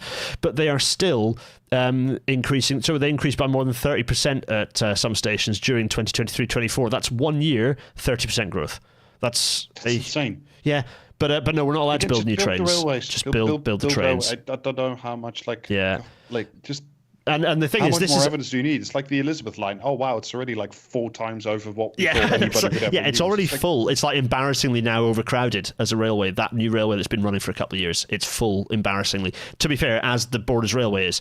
And of course, the background of this is that another thing that the government could have announced is extending the Borders Railway through to Carlisle, as could have been a thing they could have done. A couple of billion quid for a modern third connection across the Scottish border, competitive train times with the West Coast Main Line, so you could run your Transpennine Express services down there. Lots of good stuff that you could achieve doing that. And no, not even a sight of it. Not even the money to actually do the proper study into the line either, which is only a few million quid. It's just pathetic. What else here? This is fun. We're back in the northeast because the Sunderland's new bridge they're in the process of building across the Weir, the residents are going to get to name it. So what are we thinking? Bridgie McBridgeface? That's the usual go-to, isn't it, in the UK these days? But this is nice. First, the reason I wanted to talk about this is because build more pedestrian bridges in your river cities. More bridges are always good. Build more bridges. The things that they... or repair the ones you have. Or repair the ones you have is also very important. But like the Weir, you can see this river here, and you can see lots of city where there are no bridges. If you have a wonderful city, the north, I love Tyne and Weir, and also Teesside further south. That whole part of the country is just such a growth opportunity, and I say that not in a Labour way. I mean, just like in being a cool place to live and a place that has a huge amount of potential. Also, a dump ton of brownfield that we can do stuff on, but not in a horrible, corrupt way. Redacted, like Houchin is. Teesside Works or whatever it is. Tees Works. What a mess. Oh, what a mess. I have a permanent interest in everything to do with Teesside. Yeah. We've really done like 2 episodes about it, and we will do more because it's just like everything to do with that particular Freeport. That one is it's rancid. Up. It's rancid as hell. But all these wonderful cities in Private Eye is like obsessed with it as well. Yeah, like if you want to read more about it, Richard Brooks and Richard Brooks, and Lee. So yeah, there's a few good journalists writing about it actually, but wonderful city, Newcastle, wonderful city, loads of bridges is great, but always build more. And Sunderland, good example. I'm a quarter Sunderland actually, strangely enough. Build more bridges. Bridges are great. Love bridges. Britt Allcroft, one of the, not just about the reason I put Britt Allcroft dying, she created the Thomas the Tank Engine TV series, which is instrumental in fundamentally changing the policy landscape for rail in the world. Like, forget the fact that it made a major change to like rail enthusiasm and popularity of rail. It fundamentally altered, both good and bad. It radically changed the rail transport policy landscape. It contributed to a surge in popularity of railways as a policy instrument. Just fascinating PhDs to be written about the influence of that television series, which was wonderful and I love. When it was the models, I became less interested with the CGI because the whole point was the models, because the models were cool, right? That fascinating PhDs to be written on the influence of the success of that television series on public transport policy across the globe. And on the formation of Gareth Dennis, essentially. And on the formation of me, yeah. Interestingly, I was more of an Eye of the Engine. I mean, I love Thomas the Tank Engine massively, and I repeatedly watched 2 VHSs of it at my grandparents' house over and over again. But I was always an Eye of the Engine kid in terms of my like preferred vibe, which might explain it. For anyone who has watched Eye of the Engine, then that might explain the vibe. Also, the fact that I successfully got the rights to use some of the themes from Eye of the Engine as the opening soundtrack to Rail Natter, official and bona fide through the person who owns the rights to the Eye of the Engine soundtrack. Very strange, but cool. Anyway, interesting piece written by Diane Coyle, who I have a lot of time for, talking about industrial policy being useless without us just having experts and having industry experts and therefore having education to inform. It sounds an obvious thing, but a forgotten skill. Right there. I know, right? It's a forgotten knowledge. It's like an unknown knowledge. And it's like, no, you don't need industry experts. You just need more tech people involved. And that's how you get good industrial policy. And we're seeing... Diane talks about the fact that that's not the no. Diane, lots of very interesting kind of in economic insights from Diane Coyle, actually. Well worth keeping an eye on what she has to say. Oh, don't worry, we're getting close. I keep saying that. I'm sure I'm nearing the end. You'll know when we're getting the end because my more news generic copy-pasted chirons will turn back into actual puns again. Finally, the 4 DFT operators that have been state-owned for ages anyway are going to have ticket acceptance now, rather than being on a northern train and then having a TP person shout at you if you try and travel. Or usually vice versa, actually, because I find TP staff are friendlier than northern staff. That's not necessarily actually true. Shout out to all the northern staff listening to this. But I don't know. As previous discussions with Jack Fifield on northern ticketing policies, your policies that you're fed are nasty, and I look forward to the merging of all of these across the 4 different operators. Also, take all the T's and C's and unify the T's and C's across staff, so you don't have individual T's and C's for all the staff. Let the union staff pick the good stuff of each of the different T's and C's across those things, unify into one contract. It will make your life a lot easier going forward as DFT, even though you don't want to do that because you fear you'll lose £10 million a year or some shit. Anyway. So this is good. You can travel on any of these if there's a cancelled service within 2 hours of that cancelled service. So that's very, very useful, particularly LNER, Northern, and TP. Very useful shared service things. One of the most important tube stations that is long overdue massive expansion and most importantly step-free access, South Kensington Tube Station, access to the entire Museum Quarter of London, or the main Museum Quarter of London, is going to be value engineered, which means presumably they're going to wind back on some of that step-free access, despite that being a critical component in the station. That sounds like a way to cut costs and just screw people over because they don't bring in enough money or something. Just desperate. This is a station. This is like local business NIMBYs, not even the residents. It's like local business NIMBYs are upset at the idea of this station being upgraded, despite the fact that like it's all families with buggies, and people coming in wheelchairs, but massive amounts of families with buggies, and you have to carry the buggy up the stairs to get out of the tube station, and it is so dangerous. I've nearly fallen over several times carrying the buggy and juggling a little one. I got out of that tube station like, I don't know, 1 or 2 months ago, and like it's for, to go to one of the museums, it's like for one of the biggest ones. Why is it such a tiny little hole? Fucking just redo it. It seems like a really good idea. Again, like we were talking about with the bridges and the universities, these are your calling cards. Like people who come to London, it's like they want to go to the British Museum, they want to go to this is the gateway, and it's crap. National history. They want to go to the everything. Just do a thing. It's just so frustrating, and it's not a heritage problem. People say, "Oh, it's a heritage problem." No, it's a problem partly of Royal Borough of Kensington and Chelsea being awful, awful, awful people, and that they don't want to pedestrianise anything. Because an easy way to fix some of the subway issues is the bloody road that goes through the museums that they've refused to pedestrianise. Dig it up, put a new subway in, or at least put lifts in, and then build little connections to the existing subway. Problem solved. It's such a straightforward thing, but they don't want to close that road that they spent all the money putting the fancy paving down on, but it isn't actually pedestrian. You walk out thinking, oh, this is pedestrianised, and you get run over by a car. Hopeless. Now, I'm not going to dwell too much on this. I don't know who the current rail minister is. I don't know what his deal is.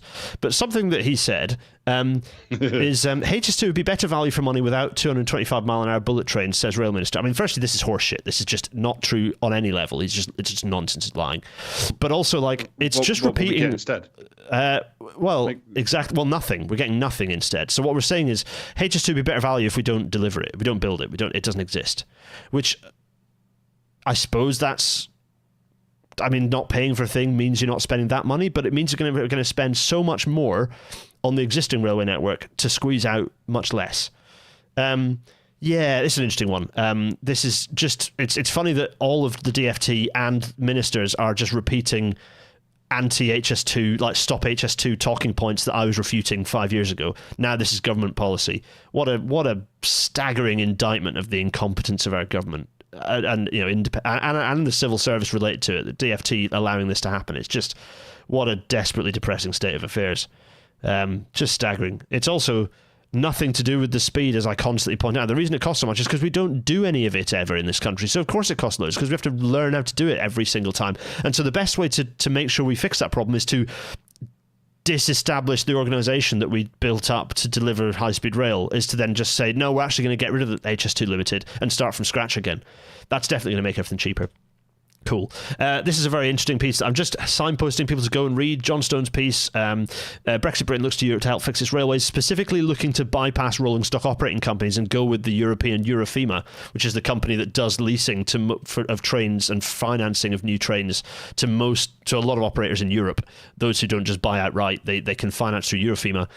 We could have been doing that for years. We could have not had bothered creating the train landlords that are the main leeching of money out of the rail industry. We could have just skipped that, but no, we're not skipping it, because in fact we had to have the Roscoes. See all previous episodes on this stuff. But potentially the government is looking at bypassing that, which is actually good. It's a good stepping stone to us just buying the trains ourselves and having them, is to finance them through Eurofema, which is interesting because it'll involve some European cooperation.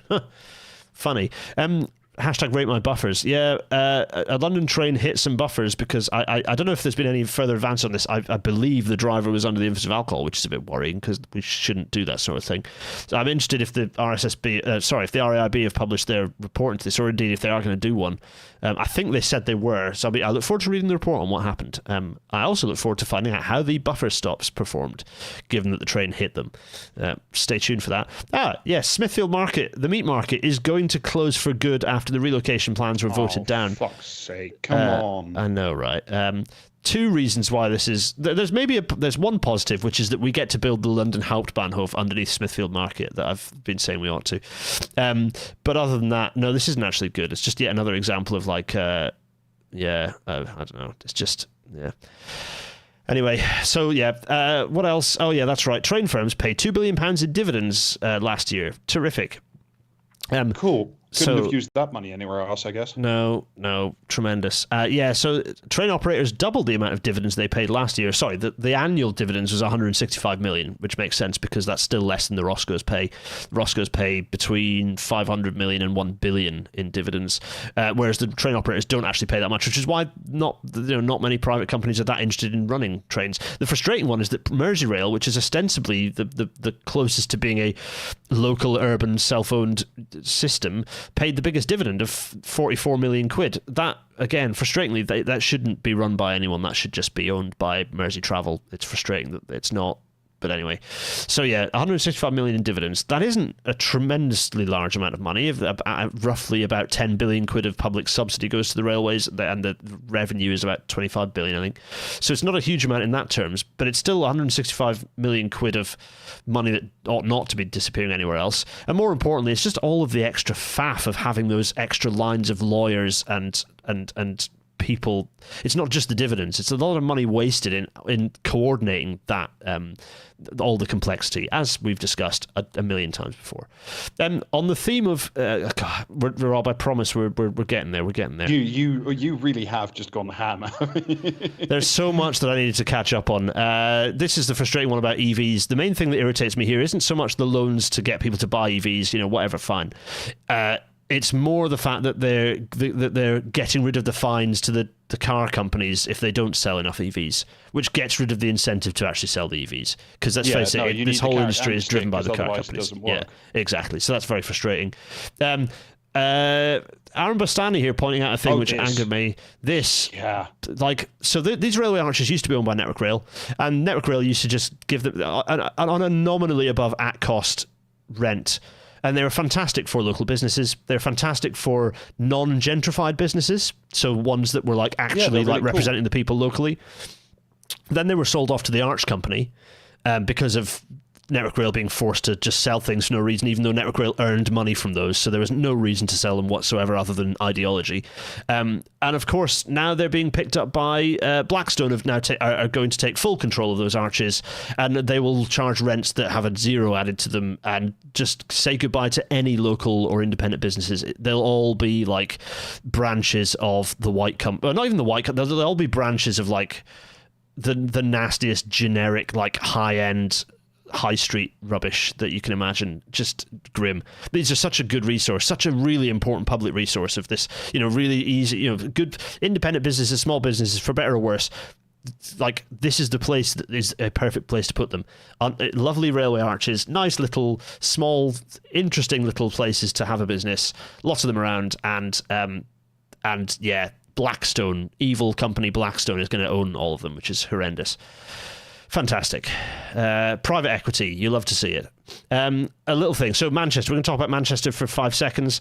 Manchester Victoria has been the worst of Britain's busiest railway stations for cancellations for 2024, as were several other northwestern stations in the Manchester area.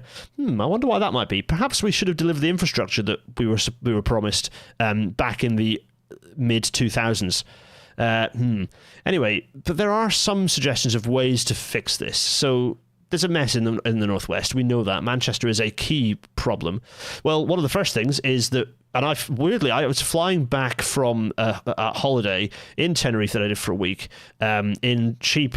Well, it wasn't actually that cheap, but we did get a massive refund because the accommodation smelled of poo. But we got a sizable refund, actually. We managed to break Airbnb by me threatening them on Twitter. Always threaten companies on Twitter. It's important to do that. Anyway, I flew over all these buses parked up near the airport, which was fun. There were just loads and loads of these yellow buses all parked up as I flew over them and looked down and thought, ooh, buses. I can't tell anyone about these because they'll shout at me for the fact that I'm in an airplane. But all these buses, because deregulation has been reversed. Greater Manchester has reverse deregulation for most of its bus network. This is unbridled good. I have doubts about this whole love of metro mayors and stuff everywhere in the UK, because I think a lot of them will be used to very poor effect. Yep. But Andy Burnham doing this in Greater Manchester, this is genuinely awesome. This is I don't know. I have a complicated relationship with how much power should be in councils and mayors. But if this is what you're doing at it, also because you're Manchester and you can do it at scale, this is awesome. And this is something that this is what materially make a lot of people's lives better overnight. Yeah. This is good. This is what councils and local authorities should be about, this kind of stuff. And the key thing is, as they are talking about, is tying it into the overall transport system, because transport networks should be agnostic of the technology. They should, whether it's the suitability of a tram versus a bus versus a train is based on the need to the capacity along that corridor. But passengers, the people traveling shouldn't have to care. They should just be able to go up to the system as we have in London. You don't care. You can if you're a nerd, you can pick between them. But ultimately, most people go for the quickest route that their Google app tells them they get from A to B, or their B network app, whatever it happens to be. There's a thing that says you can get from A to B using these combination of things. Go here, go here, go here. Integrated ticketing. No penalties for exchanging between types of vehicle. This is great. And what's interesting is that they're talking about integration in terms of branding of some of the local trains, which I think is really good. There are actually some discussions of new train fleets potentially being procured specifically for the B network, which is quite interesting. Do it. Merseyrail have done it. It can be done. The challenge in Manchester is finding anywhere that is not a totally integrated into the national rail network place for your trains to run. Some of them, yes, but a lot of it is really heavily tied into both the freight and regional and national rail networks. So it's going to be tricky. Again, HS2 would have solved some of this by pulling the long distance services off the existing network. But this is good. This is really good. The long-term aspirations are good. I'm really pleased to see this. I'm pleased to see the multimodal considerations and branding. It's all positive stuff. I'm pleased about it. Now, Rob, oh God, I'm so sorry. Right. Yeah. I'm not going to talk about this much now, but just to say I have noticed the Oxford Road proposals. People are getting upset because we're reducing the number of platforms. It's a good thing that we're reducing the number of platforms. There is a consultation open. You can go and read this. Look for Manchester Oxford Road consultation. There is a Network Rail consultation you can go into. They've done the annoying thing where it's a 3D consultation room rather than just giving you a link to download the PDFs. But the evidence is that those consultation room 3D things are more accessible to some people who are intimidated by just downloading a PDF. So that's fine. You can still download the PDFs through the virtual consultation room. Do that. We can talk about it in another episode. We can talk about it in the Discord server at me if you like. But this will be better, much higher capacity, even though there are fewer platforms, because of the ability to move more trains through that station. So that's a good thing. And longer trains as well, very important. HSC, because we are finally talking about procuring the replacement for the HSTs in Scotland, which is good, long overdue. Let's see whether they specifically mention level boarding. They're supposed to be, but let's see. That should be later this year, so keep an eye out for that. We're talking about minerals earlier. The disadvantages of relying on all this complicated tech rather than just going for the simple bus or train is that you need more of the sorts of things that result in immiseration of lots of people in one of the key countries where this happens, the Democratic Republic of the Congo. Lots of conflict fueled by minerals in large part. It is the extraordinary, long-lasting civil war in the Congo is one of history's great scandals, and the reason it goes on forever is that everybody funds like the militias that are in charge of the mines that they like. It is, it's horrific. I saw fucking David Lammy a little while ago, caterwauling about like, oh, why doesn't anybody care about Sudan? It's hint, stop caring about Israel.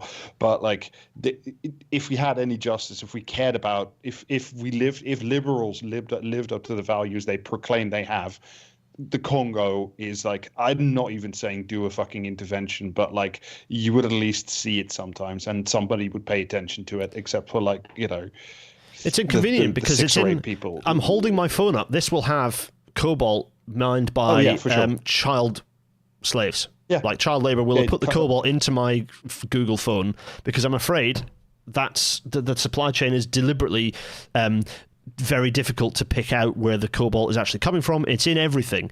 And yes, some tech is moving away from the use of cobalt in batteries, but not to the extent that the cheerleaders are saying. It still saturates everything we use, and it's fueling immiseration of people either through conflict, through child labor, and worse. It's grim, and it's one of those things that we just cannot talk about. We just have to. It's just an accepted part of us moving into this high-tech future, rather than us thinking about reducing these minerals. I talk about this in the book, by the way, as I'm sure lots of you already know.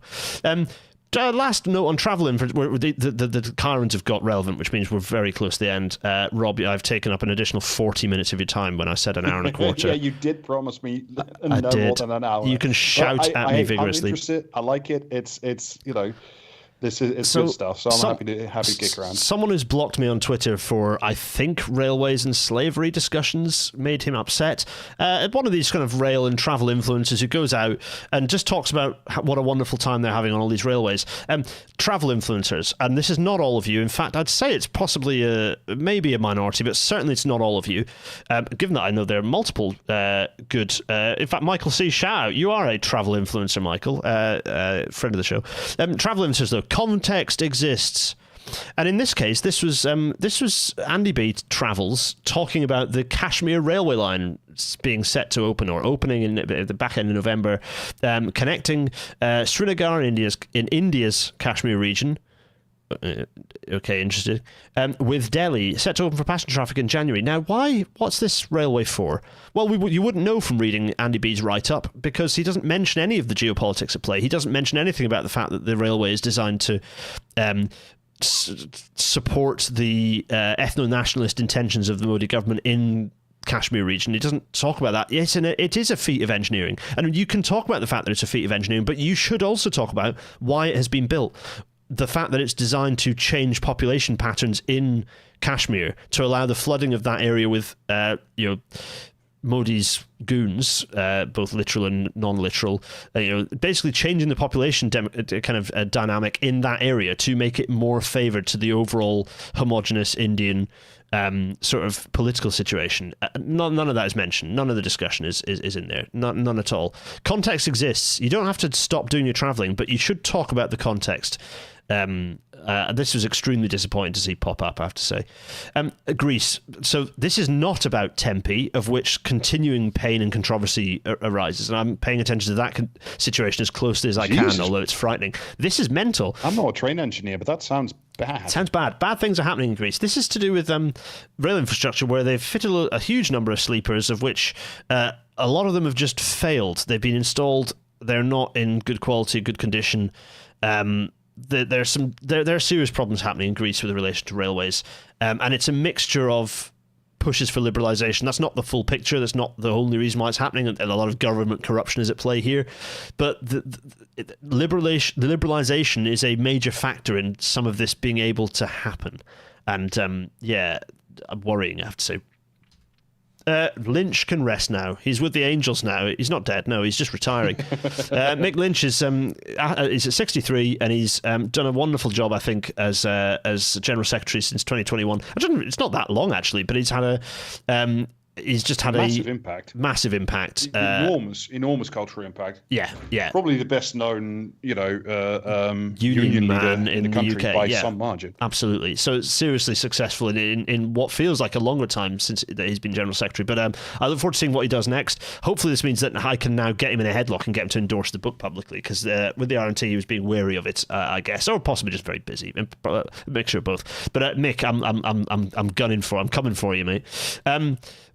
The non-stop gay sex party on the Mexican City subway. This is an article in The Nation. Sounds awesome. It sounds awesome. This is an article in The Nation that I would strongly recommend people going and reading, because it's just a really fascinating story with some sad stuff about Mexico City and their clamp down on queer culture and kind of the subversion of that and people fighting against it. Really interesting. I just want people to read this. It was just a really interesting story. Go find it. You can Google it and pick it up. Honestly, look, if that headline does not inspire you to go read it, then quite frankly, what's wrong with you? Exactly. This is amazing. It's just a really interesting bit of read about a lot about queer culture in Mexico City, particularly, but there are a lot of parallels to other cities where we're seeing kind of a reversal in the emancipation of kind of queer and gay people. Yeah, well, a very interesting read.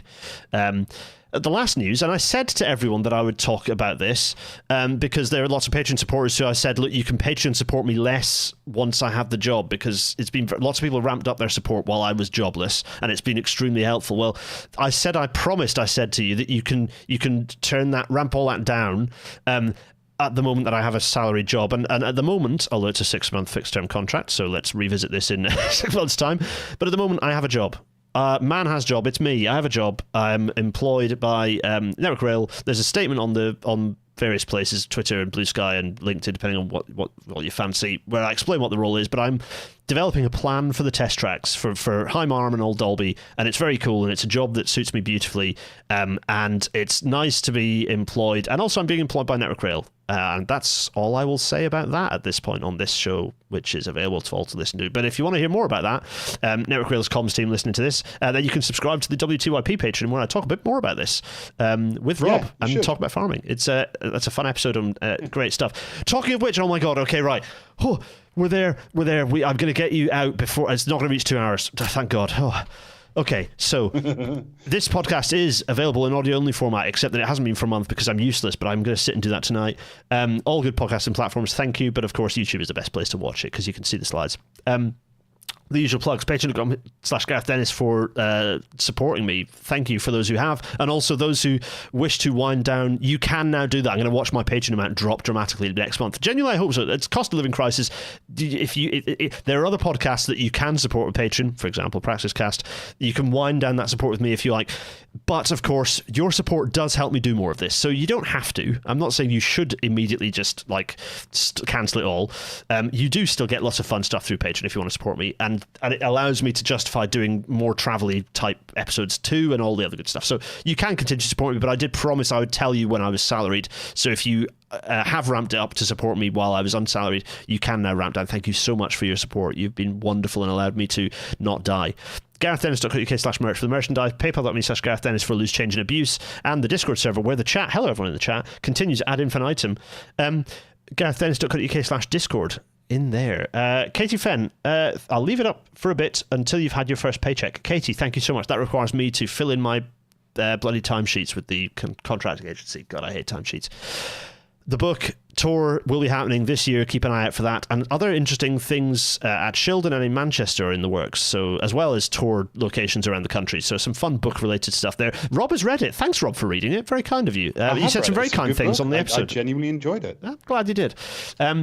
W2YP, Rob and I did an episode very recently, which I'm looking forward to going out. That's on the bonus feed, so you can go in and subscribe to Patreon to watch that over there. More Patreon subscriptions. If you want like to hear me talk about farming for approximately 3 hours at a clip, and you can. That is because we kept interrupting you. You were the rods for the episode, and we all kept interrupting you. So it's our fault. That's the point of any good podcast. It's true, yeah. And other, so that was also my last. I say that in the episode. It was my last as a host at least for the foreseeable. So, which is sad. I had a wonderful time, but yes, all good things must end. It means that if they have me on, I'm back to being a guest again, which is good because I then am competing with Victoria Scott's numbers.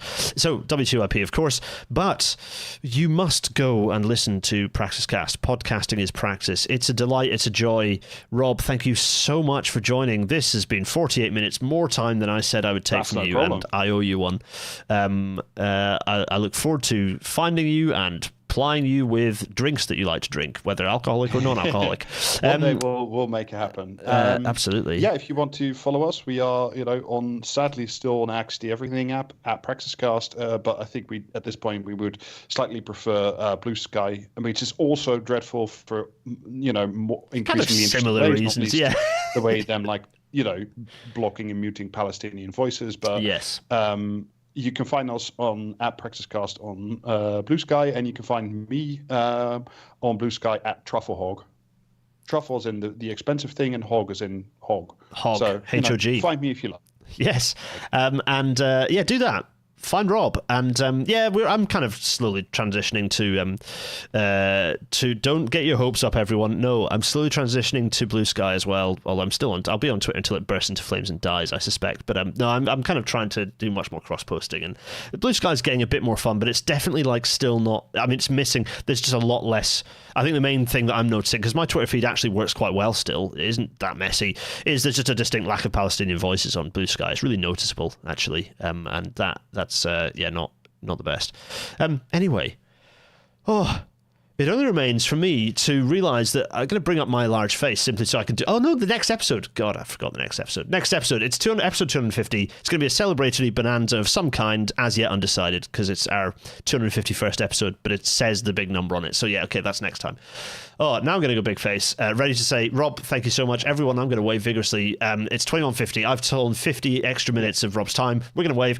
Everyone, cheerio! Bye-bye.